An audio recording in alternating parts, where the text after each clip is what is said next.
రాజన్న సిరిసిల్ల జిల్లా నుండి Periyar Q news. జై తెలంగాణ, జై జై తెలంగాణ. పెండింగ్ ఉచితాలు పెండింగ్ ఉచితాలు పెండింగ్ ఉచితాలు వేతనాలు వేతనాలు ఇన్సూరెన్స్ సౌకర్యం ఇన్సూరెన్స్ సౌకర్యం 4వ తరగతి ఉద్యోగులుగా 4వ తరగతి ఉద్యోగులుగా పెండింగ్ ఉచితాలు పెండింగ్ ఉచితాలు. మరి మిసం లక్ష్మణ్ గారితో ముఖాముఖి. జై హో భారత్. మాకు గత పైన సంవత్సరం జూలైలో అమ్మ ఆదర్శాల కమిటీల ద్వారా స్వీపర్స్ స్కాలెంజర్స్ నియమించడం జరిగింది. నియమించిన తర్వాత మాకు పోయిన సంవత్సరం సుతం అనేక ధర్నాలు అనేక వినతి పత్రాలు ఇచ్చినప్పటికీ పోరాడంగా మా జీతాలు 3 సార్లు వేసిర్రు. 3 సార్లు అవి ఒకసారి 45 రోజులై ఒకసారి 45 రోజులై ఒకసారి 40 మొత్తం 4 నెలల 15 రోజుల జీతాలు పోయిన సంవత్సరం వేసిండ్రు. ఇప్పటి వరకు పోయిన సంవత్సరం జీతాలు రావాలి మాకు. ఇంకా ఇప్పుడు రన్నింగ్ మళ్ళీ 3 నెలలు అవుతుంది బడిచాలై. ఈ 3 నెలల జీతాలు రావాలి అంటే మాకు ఇంకా 8 నెలల 15 రోజుల జీతాలు మాకు పెండింగ్లో ఉన్నాయి. మాకు గవర్నమెంట్ మరి నేరుగా మా ఖాతాలోనే కాకుండా మళ్ళీ మా జీతాలు ఉపాధ్యాయుల ఖాతాలలో వేసుడు, అమ్మ ఆదర్శ కమిటీల ఖాతాలు వేసుడు, మళ్ళీ వాళ్ళు సగం కొరుగుడు, సగం కార్మికులకు ఇచ్చుడు. వీళ్ళు వీళ్ళ కొన్ని పాఠశాలల్లో మొత్తం వచ్చినాయన్నీ వీళ్ళు కష్టపడ్డ వాళ్ళకే ఇస్తుర్రు. కొంతమంది ఉపాధ్యాయులు మాత్రం మొత్తం ఇవ్వడం లేదు. అలా వాలంటీర్ టీచర్ కానీ లేకపోతే బడి మెయింటెనెన్స్ కానీ మళ్ళీ వీళ్ళ జీతాలకే కోత విధిస్తూ ఉన్నారు. అది సరైన పద్ధతి కాదు. వీళ్ళకి వచ్చినటువంటి జీతాలు వీళ్ళకే ఇవ్వాలని చెప్పి మేము డిమాండ్ చేస్తూ ఉన్నాం. ఏది ఏమైనా వీళ్ళ కష్టపడి వీళ్ళ పాఠశాలను శుభ్రం చేస్తూ ఉన్నారు. వీళ్ళ బడులను నమ్ముకొని వాళ్ళ కుటుంబాలను వీళ్ళ పిల్లలకు ఇంత కనీసం వసతులు లేకున్నా వాళ్ళకు ఇంట్లో కుటుంబాల నిత్యావసర సరుకులు లేకున్నా ఉపాసం ఉండుకుంటున్నైనా ఇలా స్కూళ్ళల్లో పనిచేస్తూ ఉన్నారు. ఇలా వాళ్ళు ఒక్కొక్కరు పస్తులుండి తిండి లేక తిప్పలు లేక కనీసం అప్పులు చేసి కుటుంబాలను పోషించుకుంటా ఉన్నారు. మరి ప్రభుత్వ యంత్రాంగం ప్రభుత్వ అధికారులు మాత్రం ఎప్పటికైనా మా జీతాలు సక్రమంగా నెలకి ఇచ్చేటువంటి పరిస్థితి లేదు. మరి ఇలా ఉపాధ్యాయులకు నెలకి ఇస్తారు, గవర్నమెంట్ అధికారులకు నెలకి ఇస్తారు. మరి పరిశుభ్రత చేసే వాళ్ళకే జీతాలు నెలకి ఇవ్వకపోతే మరి వాళ్ళకి వచ్చేటియే అరకొర 3,000 రూపాయలు, 2,000 రూపాయలు, 4,000 రూపాయలు. ఈ ఇచ్చే జీతాన్ని నెలకి ఇవ్వకపోతే వాళ్ళ కుటుంబాలను ఎలా పోషించుకుంటారు? వాళ్ళ కనీసం హాస్పిటల్కి పోదామంటే రూపాయి ఉండదు. ఇంట్లో మంచి నూనె, పప్పు, చక్కెర, చాపత్త కొనుక్కొచ్చుకోవడానికి డబ్బులు ఉండవు. వాళ్ళు ఎంతో ఇబ్బంది పడుకుంటా ఇలా బళ్ళలో పనిచేస్తే ప్రభుత్వాలు గుర్తించకుండా ఇవాళ ఈ ప్రభుత్వాలు పాలక వర్గాలు ఎన్నికలలో అనేక వాగ్దానాలు చేసి ఇలా అమ్మ ఆదర్శ కమిటీల ద్వారా మేము జీతాలు ఇస్తున్నామని చెప్పుకుంటున్నటువంటి ప్రభుత్వాలు ఇలా కార్మికుల యొక్క హక్కులు కనీసం కార్మికుల సమస్యలు పట్టించుకున్నటువంటి పాపాన పోలేదు. ఇవాళ కనీస వేతనాలు దోచుకున్నటువంటి పరిస్థితి ఇలా కార్మికులకు ఉన్నది. ఈ ప్రభుత్వం వెంటనే మా యొక్క సమస్యలు పరిష్కారం చేయాలి. పరిష్కరించకపోతే కనుక మేము వచ్చే నెల 5వ తారీఖు నుండి నిరవధిక సమ్మెకి వెళ్తాం. అది మొత్తం బడులలో పరిశుభ్రత బంద్ చేసి ఇలా సమ్మెకి వెళ్తామని చెప్పి ప్రభుత్వానికి తెలియజేస్తా ఉన్నాం. అల్టిమేట్గా మా యొక్క సమస్యలు ఈలోపు పరిష్కరిస్తే మంచిది. పరిష్కరించకపోతే మాత్రం మొత్తం బడులన్నీ ఎక్కడికక్కడ మొత్తం బంద్ చేసి ఇలా సమ్మెలో కూర్చుంటామని చెప్పి ఈ ప్రభుత్వానికి తెలియజేస్తా ఉన్నాం. మీరు 4 నెలల 15 రోజుల పైసలు ఇచ్చారు, 3 సార్లు పడేది సార్. ఇక నీరుడివే ఇంకా 5 నెలల 15 రోజుల పైసలు రావాలి.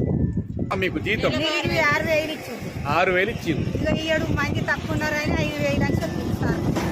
5,000 అని చెప్పి మరి 5,000 ఇస్తున్నా కరెక్ట్. ఇక ఇయ్యలే సార్. ఇప్పుడు ముందే నడుస్తుంది కదా పైసలు అయినా 1000 రూపాయలు కడిగేసిరండి ఉపాధ్యాయులు. అంటే మంది తక్కువ ఉన్నారు అని కట్ చేస్తున్నారు కదా. 6,000 అంటే ఇచ్చే ఒక 12,000 వచ్చినా కానీ 2 నెలలు అవుతాయి కానీ ఇవి ఎట్టిస్తున్నారు అంటే నాకే అర్థం వద్దు వచ్చాయా సార్ అని చెప్పి ఇచ్చాం సార్ అన్నాడు. ఏది మీకు 6,000 ఇస్తుండా, 5,000 ఇస్తుండా, 4,000 ఇస్తుండా, 3 మూల 9,000 రూపాయలు 3 సార్లు ఇచ్చింది సార్. 3 మూల 9,000 రూపాయలు అంటే 9,000 3 సార్లు ఇచ్చింది. నెల 15 రోజులు ఇచ్చిండు. 4 నెలల తర్వాత అవతల 4 నెలలు ఉన్నాయి, 4 నెలలు ఉంటాయి కదా ఇంకా బయట. అది మళ్ళీ ప్రతి 2 నెలలు 3 నెలలు వచ్చే వరకు అట్లా అది చేసినా కానీ మాకు గుర్తింపు అనేది లేదు. 10 సంవత్సరాలు మేము చేయబట్టి ఆదిరేస బుక్ రాసి పెట్టింది. మొత్తం మేము వచ్చినాక ఆదిరేస బుక్ 9 ఏళ్ళు రాసిన. ఇప్పుడు ఈ సంవత్సరం నుంచి అది లేదు. బుక్ ఇస్తలే. ఇస్తలేరు, సంతకం అన్నది లేదు మాకు గుర్తింపు మీరు ఆధార్ బుక్ లో గుర్తింపు కూడా లేదు. లేదు, ఏది లేదు, మాకు ఏ దిక్కు లేదు, మాకు అడిగే జాన సుతలేదు మమ్మల్ని. దయచేసి మేము పని చేస్తున్నాము, మాకు గుర్తింపు ఆధార్ ఉండాలి, మాకు ఏందన్నది గుర్తింపు ఉండాలి మాకు దయచేసి. ఇప్పుడు 3వ నెల నడుస్తుంది. ఈ సంవత్సరం నుంచి ఈ 3 నెలల నుంచి మాకు 3 సార్లనే 6,000 వచ్చినాయి. కట్టిన జీతాలు రాలేవు. దయచేసి మా జీతాలు పెంచగలరు. మేము మా సీపర్లను మాత్రం కొంచెం ఆదరించుర్రి. దండాలు చేస్తున్నాం. మా కోసం మీరు చూడుండ్రి. మాకు హాస్పిటల్ పోదామన్నా పైసలు ఉంటలేవు. మేము పని చేయకపోతే సార్లు బెదిరిస్తున్నారు మేము పని చేయాలని. అట్లా చేయకుండా మాకు హాలిడేస్లలో కూడా పనులు చెప్తున్నారు. సంవత్సరానికి మీరు 10 నెలల జీతాలే ఇస్తున్నారు. అట్లా కూడా 2 నెలలు కట్ చేసిర్రు. ఇట్లా అన్నిటికీ భరించుకొని మేము పనులు చేసినా మమ్మల్ని ఎక్కడ గుర్తింపు చేస్తలేదు. అమ్మ ఆదర్శ కమిటీ నుంచి పంపకుంది, డైరెక్ట్ మా అకౌంట్లలోనే పంపుంది. మీకు మా మీద దయ ఉంటే మా అకౌంట్లలో ఇయ్యి.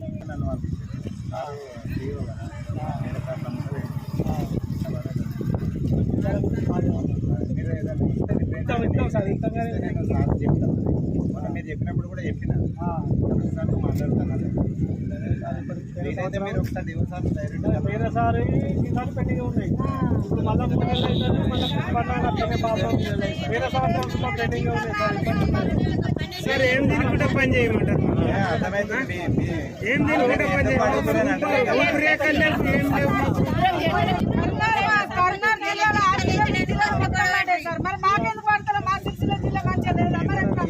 సారు మనకు రెగ్యులర్గా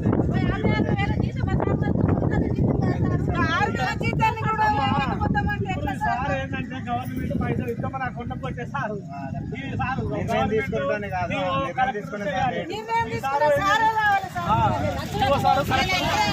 ఏం సార్ కింది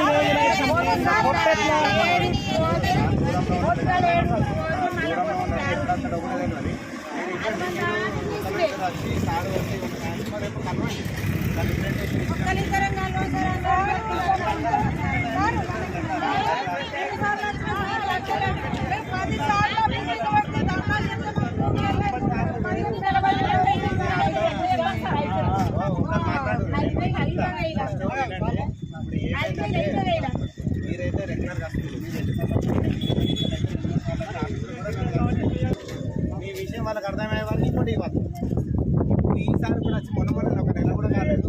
మళ్ళీ సగం నెల వేసి ఈ నెల మళ్ళీ సార్కి మెయిన్ రూట్ ఏంటంటే జెడ్పీసీలో సార్ ఇలా పడుతుంది. అందులో వాళ్ళకి మస్తు పనులు ఉన్నాయి. ఎప్పుడన్నా ఒకసారి ఇక్కడికి వస్తుంది సార్ చెప్పాను ఓకే నేను కలెక్టర్ గారితో మాట్లాడుతూ అంటాడు. ఈ లోపల మళ్ళీ సార్కి ఇంకో పని పడుతుంది అనుకుంటున్నాను. అందుకే నేను ఇద్దరు కూడా చెప్పిన పనులు అట్లనే ఉంటాయి సార్. మరి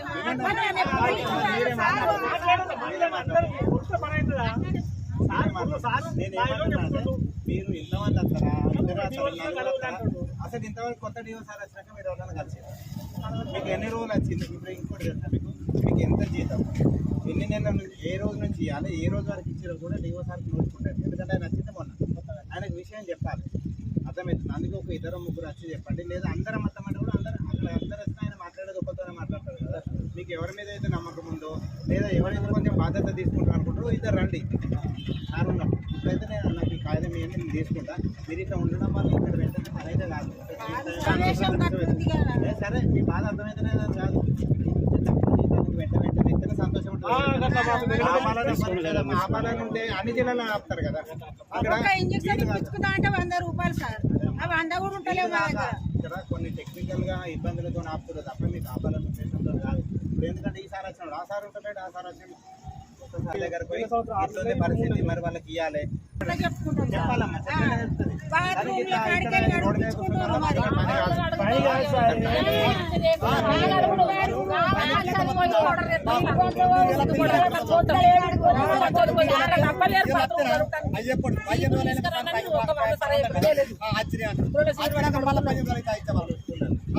నిజం సార్ 4,000 ఇచ్చి 2,000 అప్పుడు ఇది జరుగుతుంది మన జిల్లాలో. మన పేరు మీద జీతాలు వస్తున్నాయి, వాళ్ళు ఏం చేస్తారు? ఇలా మా స్కూల్ మెయింటెనెన్స్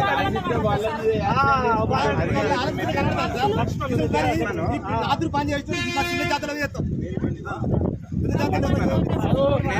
ఎవరికైనా మీకు ముట్టకపోతే ఉండకపోతే మీరు రాసేయండి, మేము వాళ్ళని అడుగుతాం. మొత్తం పైసలు ముట్లే అలా చూద్దాం. అది రాసేయండి, అట్లా రాసిస్తాం. రాసేయచ్చు, మేము అడగదు. ఎందుకంటే కలెక్టర్ గారు శాంక్షన్ చేసి ఏవో గారు మీకు ఇచ్చినాక మధ్య ఆపే అధికారం ఎవరికి లేదు.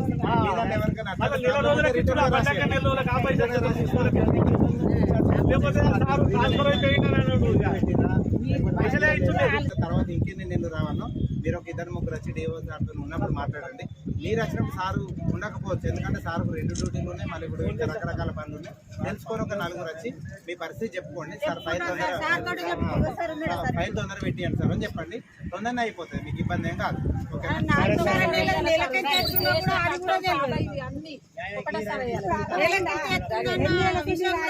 జై తెలంగాణ, జై జై తెలంగాణ.